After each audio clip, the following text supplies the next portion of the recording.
आप सभी का स्वागत है आपके अपने YouTube channel Gyandeep India channel पर।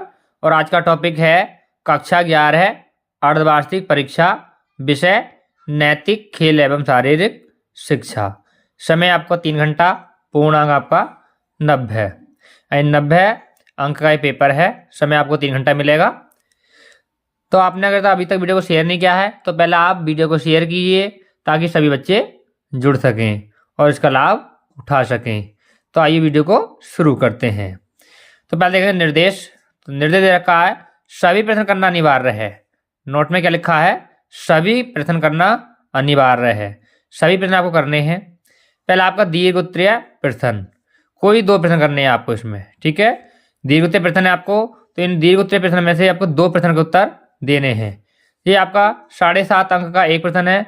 इस प्रकार से 2 प्रश्न हुए ये 15 अंक के, ठीक है। अगर आपने दोनों प्रश्न करे हैं तो आपको 15 अंक मिलेंगे। तो पहला प्रश्न है नैतिकता से क्या अभिप्राय है? नैतिकता से क्या अभिप्राय है, इसका स्वरूप स्पष्ट कीजिए। तो पहले करेंगे हम नैतिकता का अभिप्राय, फिर देखेंगे इसका स्वरूप स्पष्ट। तो नैतिकता का अर्थ है, ठीक है, नैतिकता का अर्थ लिखेंगे कि नैतिकता वह शास्त्र है, नैतिकता वह शास्त्र है जो मानव के सही गलत, उचित अनुचित, कर्तव्य अकर्तव्य तथा सदाचार दुराचार का विवेचन करता है। क्या लिख देंगे इसमें कि नैतिकता वह शास्त्र है जो मानव के सही गलत, उचित अनुचित, कर्तव्य अकर्तव्य तथा सदाचार दुराचार का विवेचन करता है। तो ये तो हो गया इसका अभिप्राय। अब लिखेंगे इसका स्पष्ट स्वरूप, ठीक है। यानी इसका स्वरूप स्पष्ट करेंगे तो इसमें हेडिंग लिखेंगे आप आचरण परक। पहला हेडिंग डालेंगे आचरण परक, फिर हेडिंग में लिखेंगे नैतिकता का संबंध मानव के व्यवहार और कर्मों से है, केवल विचारों से नहीं। दूसरा हेडिंग डालेंगे मूल्य आधारित, मूल्य आधारित। फिर लिखेंगे हेडिंग डाल करके इसमें सत्य, अहिंसा, न्याय, ईमानदारी, करुणा जैसे नैतिक मूल्यों का समावेश होता है। नंबर 3 लिखेंगे मानदंडात्मक, ठीक है, मानदंडात्मक हेडिंग लिखेंगे नंबर 3। फिर लिखेंगे इसी में यह बताती है कि क्या करना चाहिए और क्या नहीं, अर्थात आचरण के मानक निर्धारित करती है। नंबर 4 हेडिंग लिखेंगे सामाजिक प्रकृति। नंबर 4 हेडिंग क्या लिखेंगे? सामाजिक प्रकृति। तो इसमें लिखेंगे नैतिकता व्यक्ति के साथ साथ समाज के हित को भी महत्व देती है।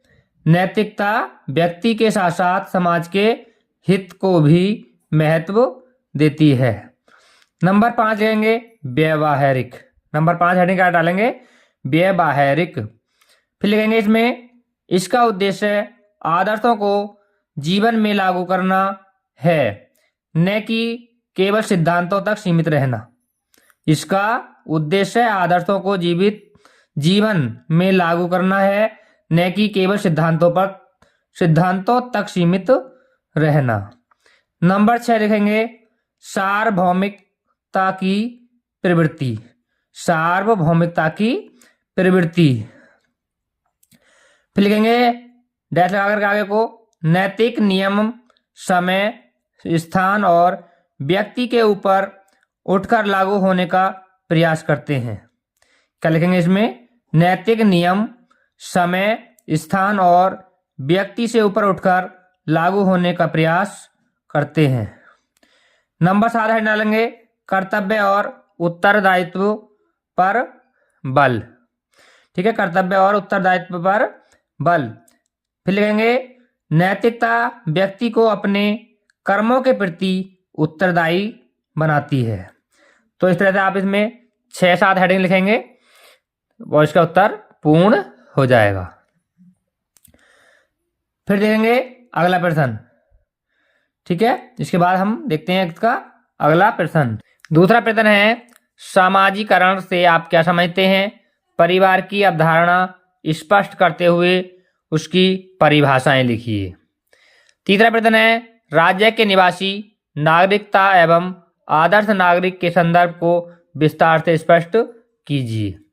नंबर 4, विद्यार्थी के नैतिक गुणों एवं कर्तव्यों को स्पष्ट कीजिए।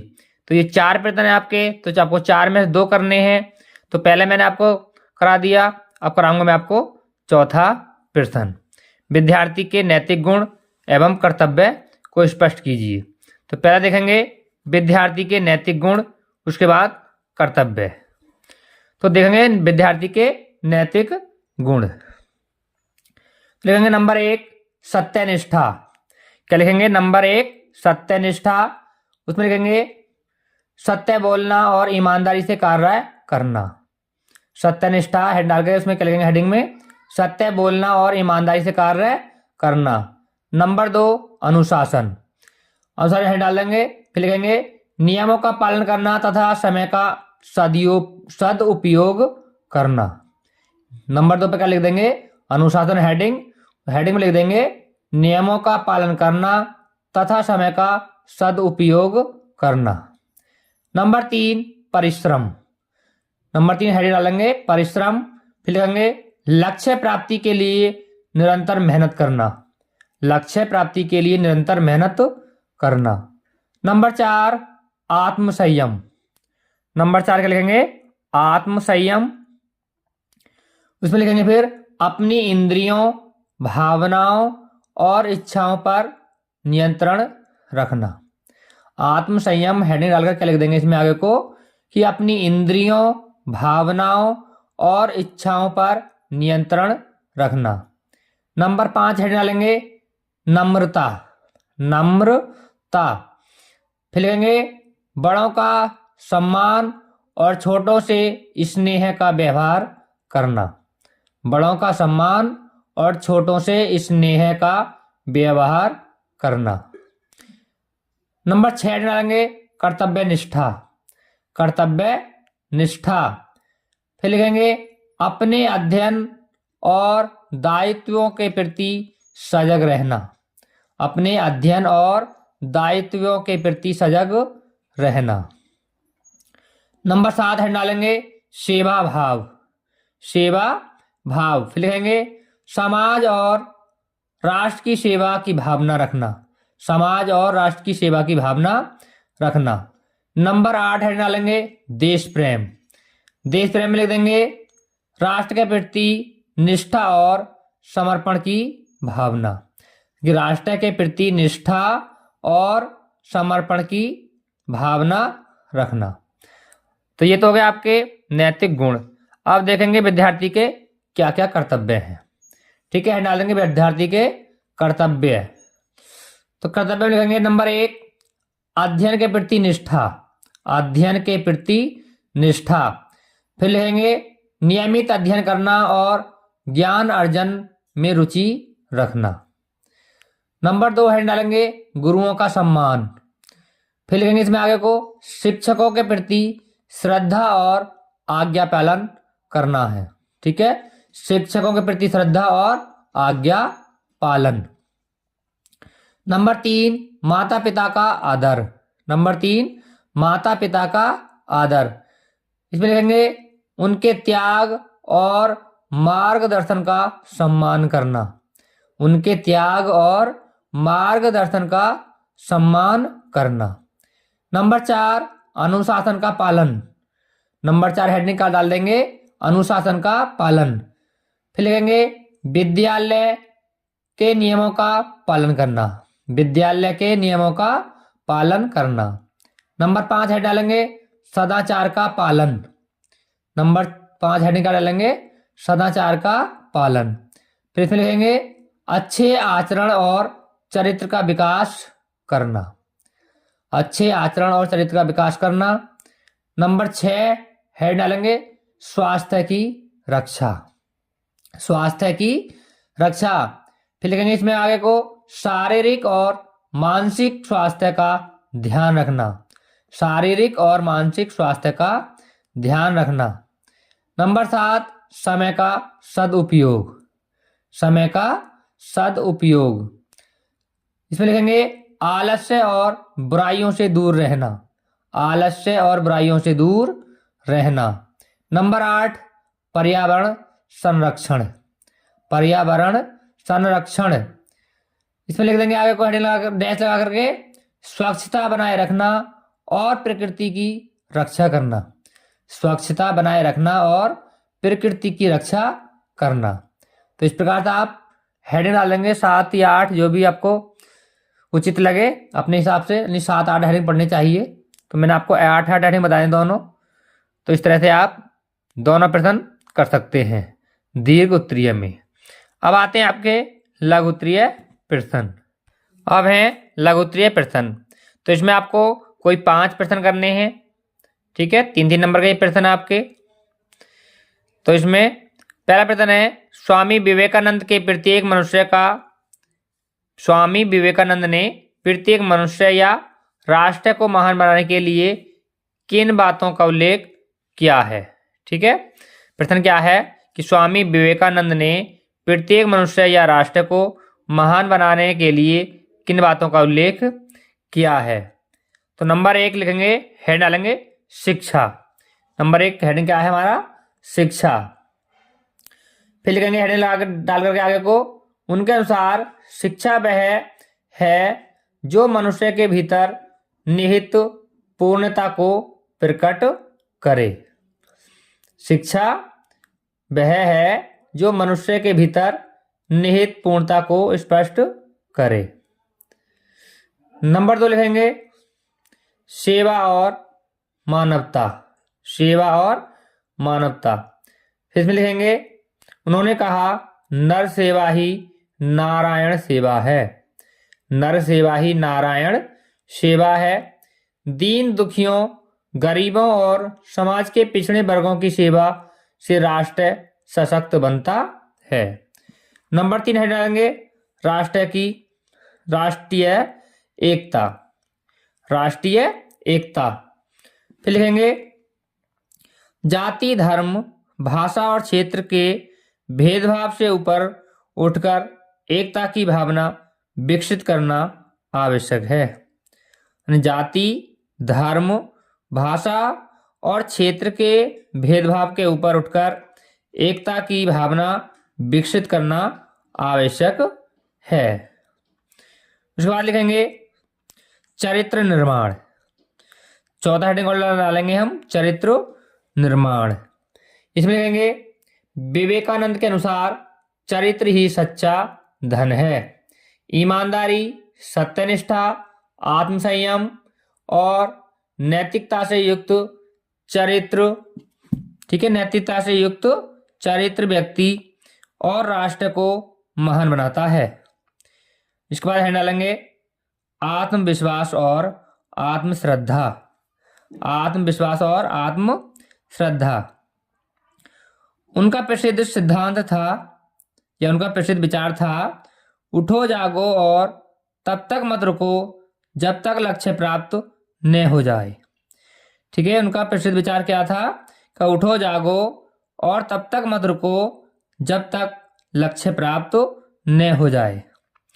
मनुष्य को स्वयं पर विश्वास होना चाहिए क्योंकि आत्मविश्वास से ही सफलता संभव है। ठीक है, तो इस तरह से आप हैंड डाल के इसमें लिख देंगे। अब देखते हैं अगला प्रश्न। दूसरा प्रश्न हमारा, सद्गुण और कर्तव्य में क्या संबंध है। सद्गुण और कर्तव्य में क्या संबंध है। तो ये थोड़ा ज़्यादा बड़ा हो जाएगा, इसलिए मैं आपको इसको नहीं बताऊंगा। और अब देखूंगा तीसरा प्रश्न, अहिंसा परमो धर्म की अवधारणा पर प्रकाश डालिए। ठीक है, क्या है, अहिंसा परमो धर्म की जो अवधारणा है उस पर प्रकाश डालना है।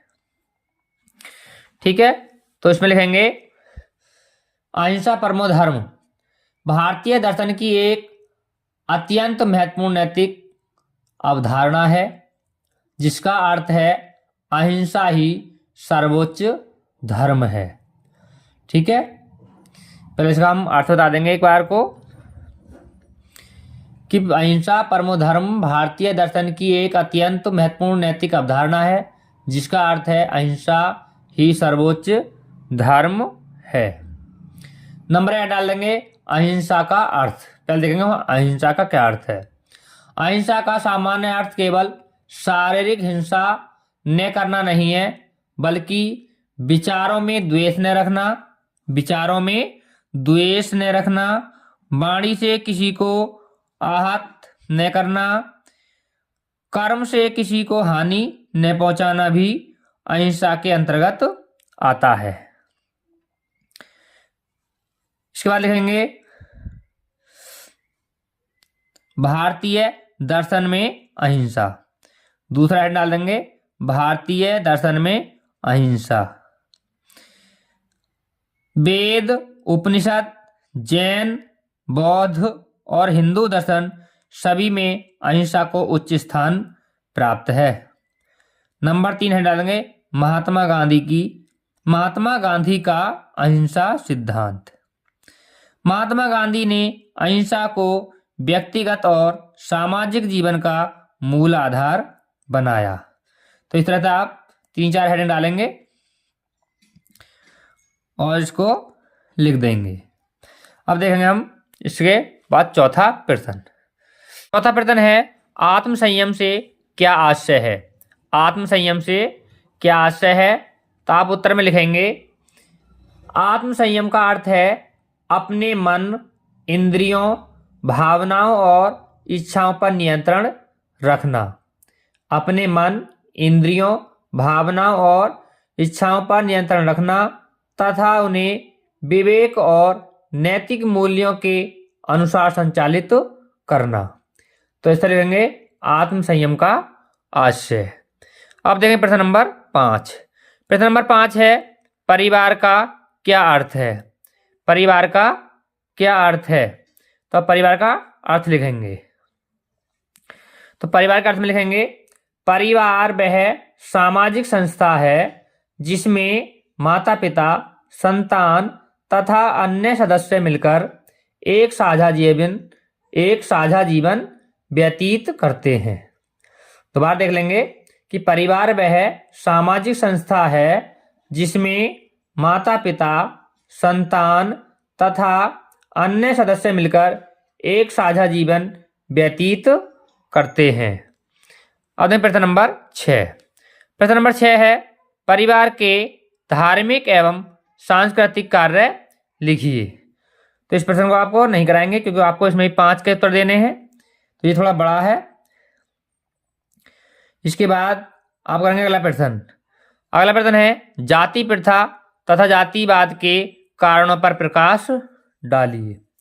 ठीक है, जाति प्रथा या जातिवाद के कारणों पर प्रकाश डालिए। तो इसमें कहेंगे नंबर 1 वर्ण व्यवस्था की विकृति। ठीक है, वर्ण व्यवस्था की विकृति। इसमें लिख देंगे प्रारंभ में वर्ण व्यवस्था कर्म पर आधारित थी, पर धीरे धीरे वह जन्म आधारित हो गई, जिससे जाति प्रथा का जन्म हुआ। नंबर 2 लिखेंगे धार्मिक अंधविश्वास। नंबर 2 धार्मिक अंधविश्वास। धर्म ग्रंथों और संकीर्ण और गलत व्याख्या ने ऊंच नीच की भावना को बढ़ावा दिया। नंबर 3 सामाजिक रूढ़ियां। नंबर 3 क्या लिखेंगे सामाजिक रूढ़ियां। उसमें लिखेंगे परंपराएं, रीति रिवाज और रूढ़ सोच पीढ़ी दर पीढ़ी जातिवाद को बनाए रखती है। अब इसके बाद हम डालेंगे सामाजिक रूढ़ियां। ठीक है, सामाजिक रूढ़ियां। इसमें लिखेंगे परंपराएं, रीति रिवाज और रूढ़ सोच पीढ़ी दर पीढ़ी जातिवाद को बनाए रखती हैं। फिर लिखेंगे शिक्षा का अभाव। अशिक्षित के कारण लोग समानता और मानव अधिकारों के महत्व को नहीं समझ पाते। तो इस तरह से आप इसमें 4-5 हेडिंग लिख सकते हैं। प्रश्न नंबर 8 देखेंगे। अब प्रश्न नंबर 8 है धूम्रपान का स्वास्थ्य पर क्या प्रभाव पड़ता है। यानी हम जो धूम्रपान करते हैं उसका स्वास्थ्य पर क्या प्रभाव पड़ता है। तो नंबर 1 लिखेंगे श्वसन तंत्र पर प्रभाव। श्वसन तंत्र पर प्रभाव। फेफड़ों की कार्यक्षमता कम हो जाती है। फेफड़ों की कार्यक्षमता कम हो जाती है, खांसी, दमा और फेफड़ों का कैंसर होने की संभावना बढ़ती है, सांस लेने में तकलीफ होती है। फिर अगला लिखेंगे हृदय और रक्त संचार पर, ठीक है, हृदय और रक्त संचार तंत्र पर प्रभाव। इसमें लिखेंगे हृदय रोग, उच्च रक्तचाप और हार्ट अटैक का खतरा बढ़ जाता है। धमनियां संकरी हो जाती हैं जिससे रक्त संचार बाधित होता है। उसके बाद लिखेंगे कैंसर का खतरा। कैंसर का खतरा फेफड़ों के अलावा मुख, गला, जीभ, भोजन की नली और मूत्राशय के कैंसर का जोखिम बढ़ता है।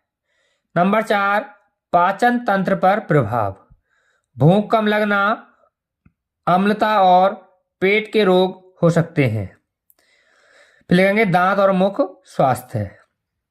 इसमें लिखेंगे दांत पीले हो जाते हैं, मुख से दुर्गंध आती है, मसूड़ों की बीमारी और दांतों का गिरना। तो इस प्रकार से लिखेंगे धूम्रपान का स्वास्थ्य पर प्रभाव। अब प्रश्न नंबर 9, दहेज प्रथा के प्रमुख दोष बताइए।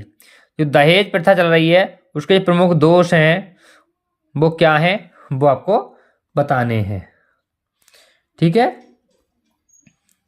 तो आप इसमें लिखेंगे महिलाओं के प्रति अत्याचार। पहला हेडिंग क्या डालेंगे हम, महिलाओं के प्रति अत्याचार। फिर इसमें लिखेंगे दहेज की मांग न पूरी होने पर महिलाएं मानसिक और शारीरिक रूप से प्रताड़ित होती हैं। कभी कभी यह हत्या या आत्महत्या तक का कारण बनती हैं।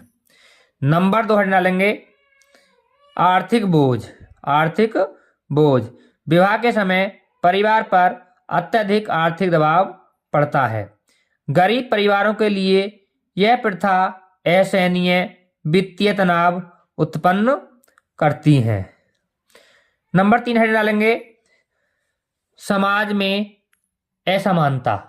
समाज में असमानता, उसमें लिखेंगे दहेज का महत्व समाज में स्त्रियों को वस्तु समझने की प्रवृत्ति को बढ़ाता है। फिर लिखेंगे इसी में आगे को महिलाओं का सम्मान कम होता है और उन्हें बराबरी का दर्जा नहीं मिलता। फिर लिखेंगे सामाजिक तनाव एवं व्यवहारिक कलह। चौथा हेडिंग क्या डालेंगे सामाजिक तनाव और वैवाहिक कलह है। इसमें लिखेंगे दहेज की मांग और विवाद परिवारों में कलह और विवाद उत्पन्न करता है। इस तरह से आप 4 हेडिंग इसमें मुख्य डाल सकते हैं। अब देखेंगे हम अति लघुत्तरीय प्रश्न। अति लघुत्तरीय प्रश्न सभी करने हैं, इसमें कोई छूट नहीं दे रखी है। तो पहला है वसुधैव कुटुंबकम का अर्थ स्पष्ट कीजिए कि वसुधैव कुटुंबकम क्या है। तो इसमें लिखेंगे वसुधैव कुटुंबकम का शाब्दिक अर्थ है सारी पृथ्वी एक परिवार है। शाब्दिक अर्थ क्या है कि सारी पृथ्वी एक परिवार है। इस तरह से आप इसका अर्थ लिख सकते हैं। बहुत छोटा अर्थ है इसका, ज्यादा बड़ा नहीं करके आप छोटा लिख सकते हैं। अगर बड़ा लिखना चाहते हैं बड़ा लिख सकते हैं। तो आप इस तरह से सभी लिखेंगे कि इसका शाब्दिक अर्थ है सारी पृथ्वी एक परिवार। फिर अगर लिखना चाहें आगे तो लिख सकते हैं इसमें क्या विचार बृहत्तर मानवता और विश्व बंधु की भावना को व्यक्त करता है। इसका मूल संदेश है कि सभी मनुष्य चाहे धर्म, भाषा, जाति या देश अलग हो समान रूप से एक ही परिवार का हिस्सा है। तो इस तरह से आप बड़ा कर लिख सकते हैं। और आप छोटा लिखना चाहते हैं बस इतना भी आप लिख सकते हैं, आपको नंबर इसमें पूरे मिल जाएंगे कि वसुधैव कुटुंबकम का अर्थ है सारी पृथ्वी एक परिवार है। अब देखते हैं अति लघुत्तरीय का दूसरा प्रश्न। दूसरा प्रश्न है परिवार के प्रति जैविकीय कर्तव्य से क्या आशय है। ठीक है, परिवार के प्रति जैविकीय कर्तव्य से क्या आशय है। तो इसमें लिखेंगे परिवार किसी व्यक्ति का प्रथम सामाजिक और नैतिक परिवेश, ठीक है, नैतिक परिवेश होता है। क्या लिख देंगे हम इसमें कि परिवार किसी व्यक्ति का प्रथम सामाजिक और नैतिक परिवेश होता है। परिवार के प्रति निभाए जाने वाले कर्तव्य का अभिप्राय है अपने परिवार के प्रत्येक सदस्य के साथ प्रेम, सम्मान, सहयोग और जिम्मेदारी भाव से व्यवहार करना और उनके कल्याण में योगदान देना। अब देखेंगे प्रश्न नंबर 3। प्रश्न नंबर 3 है समाज सेवा के प्रकारों के नाम बताइए। जो हम समाज सेवा करते हैं उसके प्रकारों के नाम बताने हैं। तो नंबर 1 लेंगे शैक्षिक समाज सेवा, शैक्षिक समाज सेवा। नंबर 2 स्वास्थ्य और चिकित्सा सेवा, स्वास्थ्य और चिकित्सा सेवा। नंबर 3 गरीब और जरूरतमंदों की सेवा, गरीब और जरूरतमंदों की सेवा। उसके बाद लिखेंगे पर्यावरण और स्वच्छता सेवा। नंबर 4 का लिख देंगे पर्यावरण और स्वच्छता सेवा। और नंबर 5 लिखेंगे आपदा और आपातकालीन सेवा। तो इस तरह से आप 4-5 हेडिंग्स में लिख देंगे। अब देखते हैं अगला प्रश्न। अपराध नहीं, इसके पहले प्रश्न आपका चौथा, राष्ट्रीय प्राथमिक शिक्षा मिशन के मुख्य कार्य क्या हैं? राष्ट्रीय प्राथमिक शिक्षा मिशन के मुख्य कार्य क्या हैं? तो आप लिखेंगे नंबर 1 सभी बच्चों को शिक्षा उपलब्ध कराना, सभी बच्चों को शिक्षा उपलब्ध कराना। इस तरह से आप इसका मुख्य कार्य लिख देंगे। इसके बाद लिखेंगे अब अपराध बोध की संक्षिप्त परिभाषा दीजिए। ठीक है, अपराध बोध की संक्षिप्त परिभाषा दीजिए। तो इसमें लिखेंगे आप अपराध बोध वह मानसिक और भावनात्मक स्थिति है, भावनात्मक स्थिति है जो व्यक्ति को तब अनुभव होती है जब वह अपने किए गए किसी कर्म को गलत या अन्यायपूर्ण समझता है। अब देखेंगे प्रश्न नंबर 6 चरित्र निर्माण में नैतिकता का क्या महत्व है? चरित्र निर्माण में नैतिकता का क्या महत्व है? तो इसमें लिखेंगे चरित्र निर्माण का अर्थ है व्यक्ति के व्यक्तित्व, आचार और स्वभाव का श्रेष्ठ और सुदृढ़ होना। नैतिकता इनके मूल आधार का कार्य करती है। प्रश्न नंबर 7 नागरिकता की कोई एक परिभाषा बताइए कि नागरिकता का कोई एक परिभाषा आपको बतानी है। ठीक है, नागरिकता की परिभाषा। तो आप लिखेंगे नागरिकता वह स्थिति है, नागरिकता वह स्थिति है जिससे व्यक्ति किसी देश का सदस्य माना जाता है और उसे उस देश के कानून, अधिकार और जिम्मेदारियां प्राप्त होती हैं। अगला प्रश्न है भारत में किस आयु का नागरिक वयस्क नागरिक कहलाता है? तो आप उत्तर में लिख देंगे भारत में 18 वर्ष की आयु का नागरिक वयस्क नागरिक कहलाता है। प्रश्न नंबर 9। प्रश्न नंबर 9 है कि कोई एक सामाजिक कर्तव्य बताइए। ठीक है, कोई एक सामाजिक कर्तव्य बताइए। तो आप लिख देंगे इसमें सड़क सुरक्षा नियमों का पालन करना। क्या लिख देंगे? सड़क सुरक्षा नियमों का पालन करना। तो ये आपका एक कर्तव्य हो जाएगा सामाजिक। अब है प्रश्न नंबर 10। प्रश्न नंबर 10 है नागरिक के प्रकार बताइए। नागरिक के आपको प्रकार बताने हैं इसमें। तो पहला लिख देंगे आप इसमें राजनीतिक दृष्टिकोण से नागरिक। क्या लिखेंगे? नंबर 1 पे क्या लिख देंगे? राजनीतिक दृष्टिकोण से नागरिक। उसके बाद लिखेंगे आप स्थायी और अस्थायी नागरिक। स्थायी और अस्थायी नागरिक, तो आप दो प्रकार के लिख सकते हैं। पहला राजनीतिक दृष्टिकोण से नागरिक, दूसरा स्थायी और अस्थायी नागरिक।